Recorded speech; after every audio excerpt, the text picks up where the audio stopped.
Baik, selamat siang Pak. Perkenalkan nama saya Sukumba. Saya dari kelas manajemen pagi C. Di sini saya akan membahas tentang adanya satu perilaku organisasi. Baik, tadi saya sudah menyampaikan atau menjelaskan nama saya Sukumba, NIM saya 1810416750. Saya dari kelas manajemen pagi C, dosen pengampu Adi Mursalin SEMM. Baik, saya lanjut ke materi. Di sini saya ingin memaparkan sedikit arti suatu perilaku organisasi. Akhir-akhir ini perkembangan perilaku organisasi semakin terasa kemajuannya. Bahkan telah menjadi suatu hal yang ramai diperbincangkan orang lain. Bukan saja di kalangan akademis, tetapi para politis dan para birokrasi pun berbicara tentang perilaku organisasi. Hal ini didasari bahwa mudahnya dipahami masalah persoalan-persoalan suatu organisasi yang cenderung semakin rewel. Maksud saya yang semakin ruwet. Ditambah pula berbagai persoalan-persoalan manusia dengan berbagai karakter dan perilaku berlanjut menjadi tantangan utama yang sering dihadapi oleh setiap pimpinan organisasi, baik organisasi pemerintahan maupun organisasi swasta dewasa ini. Baik, di sini saya akan memaparkan menurut para ahli yang mengenai dari salah satu ahli, yaitu Robin mengemukakan bahwa atau memahami perilaku organisasi bagi seorang manajer merupakan hal yang sangat penting. Kenapa? Adanya suatu pandangan sepintas terhadap sedikit perubahan dramatis yang sekarang ini terjadi. Banyak organisasi mendukung pertanyaan ini. Sebagai contoh, karyawan bisa menjadi lebih tua, semakin banyak wanita dan orang kulit berwarna berada di lingkungan kerja, pengecilan ukuran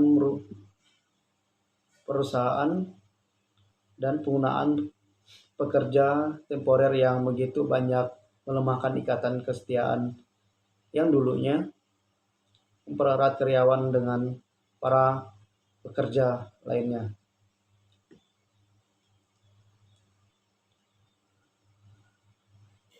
Di sini adalah kita bisa melihat manusia adalah faktor utama yang sangat penting dalam setiap organisasi apapun bentuknya.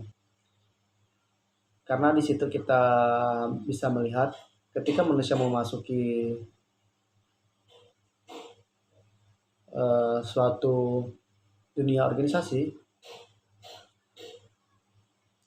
maka itulah awal dalam organisasi itu. Oleh karena itu, persoalan-persoalan manusia senantiasa berkembang berdasarkan situasi dan kondisi dan semakin sulit dikendalikan. Maka persoalan-persoalan organisasi dan khususnya persoalan perilaku organisasi semakin hari semakin berkembang. Perilaku organisasi hakikatnya mendasarkan pada ilmu perilaku itu sendiri.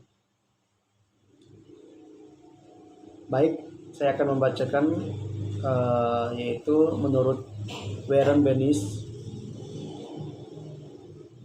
Ia meramalkan bahwa 25-50 tahun mendatang kita semua akan ikut berpartisipasi menyaksikan akhir hayat dari birokrasi. dan kita akan mengetahui terbitnya suatu sistem sosial yang lebih baik dari abad kita sekarang ini. Selanjutnya, Bendis mendesakkan bahwa perubahan mendasar dari konsep-konsep nilai organisasi adalah didasarkan pada kemanusiaan yang menghapuskan sifat-sifat dipersonalisasi dari mekanisme sistem birokrasi.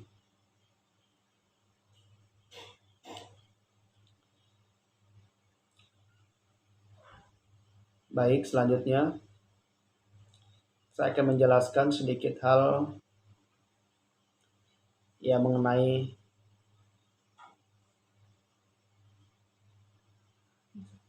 adanya suatu sejarah di dalam perilaku organisasi. Niat untuk mempelajari suatu perilaku organisasi sebenarnya bisa ditelusuri sejak dari awal periode sejarah.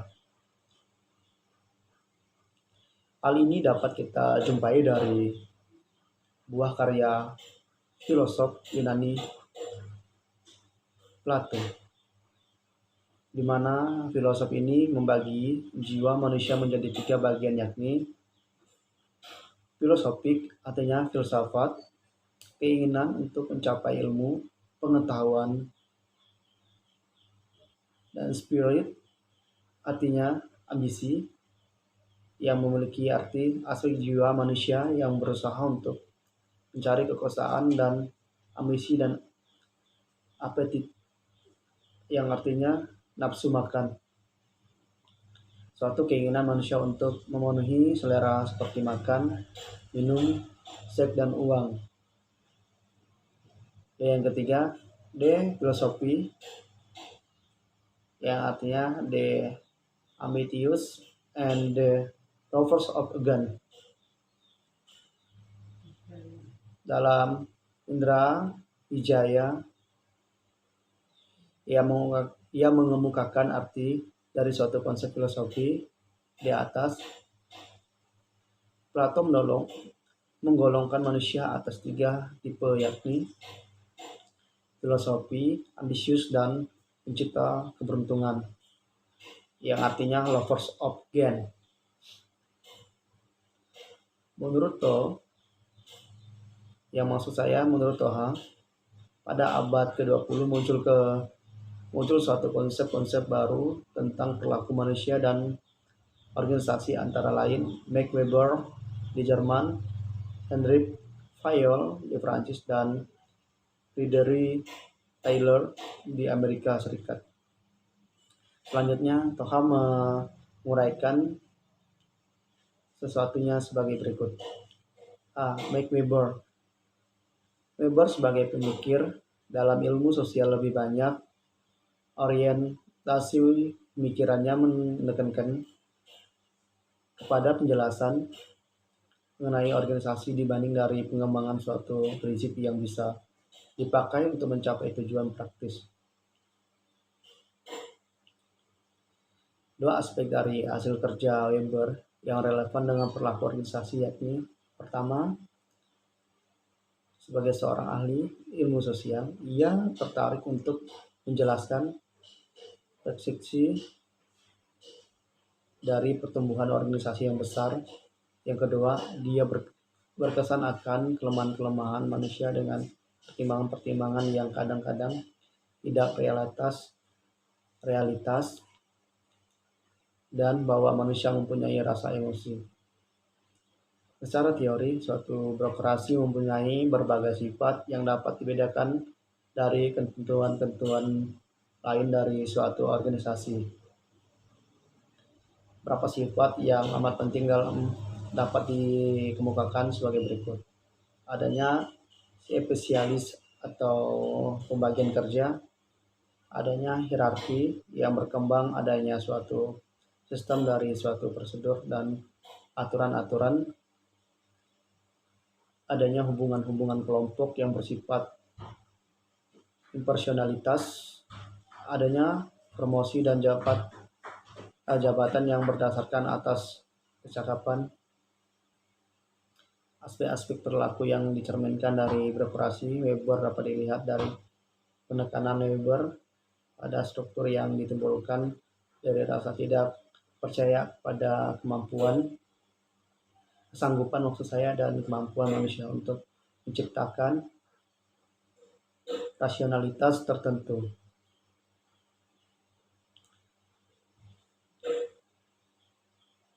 Baik, mungkin hanya itu penjelasan atau paparan yang dapat saya simpulkan atau saya sampaikan kepada Bapak Adi Mursalin SEMM. Kurang dan lebihnya saya mohon maaf, karena kelebihan hanya milik Tuhan yang Maha Kuasa, dan kekurangan hanyalah milik kita yang sebagai manusia. Baik, selamat siang dan terima kasih. Sampai jumpa, Pak. Sekian yang dapat saya sampaikan, Pak. Selamat siang, Pak. Terima kasih.